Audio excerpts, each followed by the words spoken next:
అమరావతి ఈ ఒక్కదాని వల్ల దగ్గర 7 లక్షల ఉద్యోగాలు పోయినాయి. ఒక 2 నుంచి 3 లక్షల కోట్ల రూపాయలు ఆస్తి తరిగిపోయింది. ఎప్పుడు కూడా ఒక విషయం మనం గుర్తుపెట్టుకోవాలి. ఆర్థిక వ్యవస్థ అంటే ఒక వ్యక్తి ఉత్పత్తి చేయాలి, ఒక వ్యక్తి వినియోగం చేయాలి.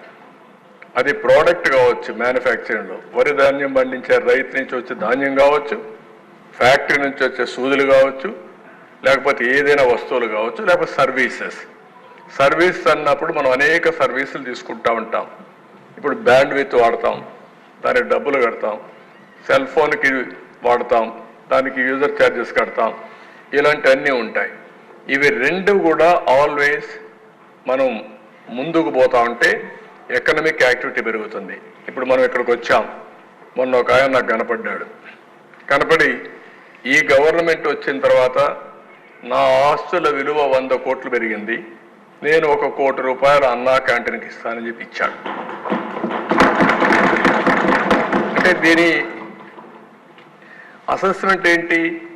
100 కోట్లు పెరిగింది కాబట్టి ఉదారంగా 1 కోటి రూపాయలు అన్నా క్యాంటీన్కి దానం చేయడానికి ముందుకొచ్చాడు. అది ఆర్థిక వ్యవస్థ. ఆ 100 కోట్లు పెరగలేదనుకోండి, తరిగిందనుకోండి 50 కోట్లు, ఈ 1 కోటి ఇచ్చే పరిస్థితిలో ఉండడు. పిల్లల చదువుకు కానీ, హాస్పిటల్ ఎక్స్పెండిచర్కి కానీ, దేనికైనా సరే సంపద ఉంటే, భూమి విలువ కూడా ఉంటే, ఒక 1/2 ఎకరా అమ్ముకుంటే వెసులుబాటు వచ్చే పరిస్థితి వస్తుంది. అలాంటివన్నీ దెబ్బతిన్నాం. ఇంకొక పక్క ఒక్క పవర్ డిపార్ట్మెంట్లో 32,000 కోట్ల రూపాయలు కరెంటు ఛార్జీలు పెంచారు. కరెంటు ఛార్జీలు పెంచి left and right short term power purchase చేశారు. ఇంకొక పక్కన మీరు చూస్తే ఎవరైతే పీపీపీలు చేశాం సోలార్ ఎనర్జీ పార్ట్నర్స్ దగ్గర, వాళ్ళ దగ్గర కొనకుండా అవన్నీ క్లోజ్ చేసి షార్ట్ టర్మ్ పర్చేస్ చేశారు. వాళ్ళు కోర్టుకు పోయారు.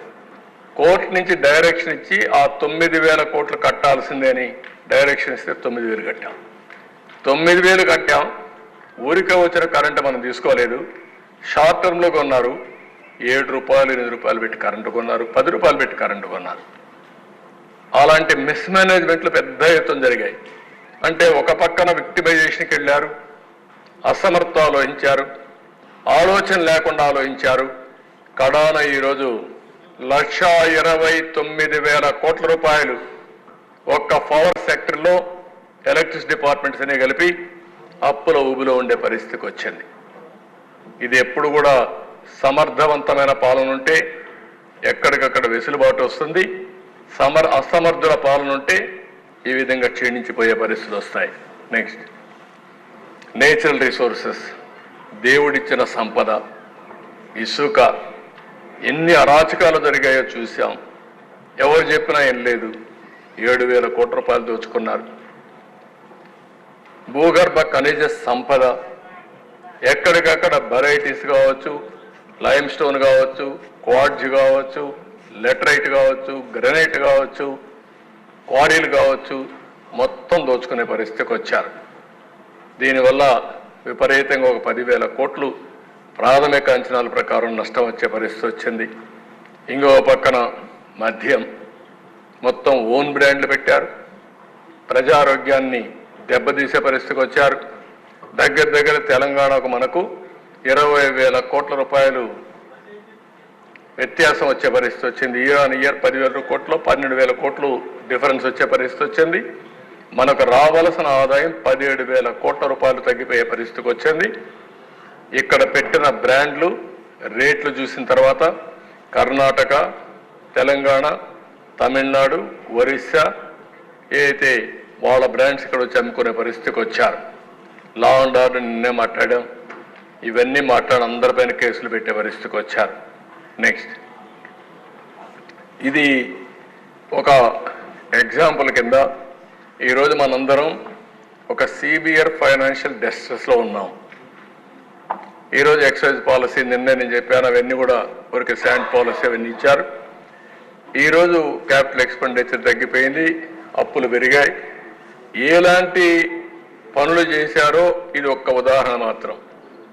ప్రజావేదిక ప్రజలకు ఉపయోగపడేది చట్ట వ్యతిరేకంగా కూల్చేశారు. రిషికొండలో ప్యాలెస్ కట్టారు, ఎన్విరాన్మెంట్ ఇంబ్యాలెన్స్ చేశారు, కొండలు కొట్టేశారు. కడాన ఎన్జిటి ఫైన్ వేసే పరిస్థితికి వచ్చారు. 500 కోట్ల రూపాయలు ఖర్చు పెట్టారు. ఒక్క ప్యాలెస్ కోసరం, ఒక వ్యక్తి విలాసం కోసరం ఆయన కావాలి. విశాఖపట్నానికి రాజధాని పేరు కాదు ఆయనకు కావాల్సిన, అక్కడ రాజధాని పేరు పెట్టి విశాఖపట్నంలో రిషికొండలో అక్కడి నుంచి మీరు చూస్తే సముద్రం కనపడుస్తుంది. ఆయన పోయి అక్కడ కూర్చొని ఆ సముద్రాన్ని చూసి ఆనందపడాలి. ఆయన ఆనందం కోసం 500 కోట్లు అంటే బాధ్యత లేని రాజకీయ నాయకులు. ఇది మేజర్గా జరిగిన దుర్మార్గమైన కార్యక్రమం. నెక్స్ట్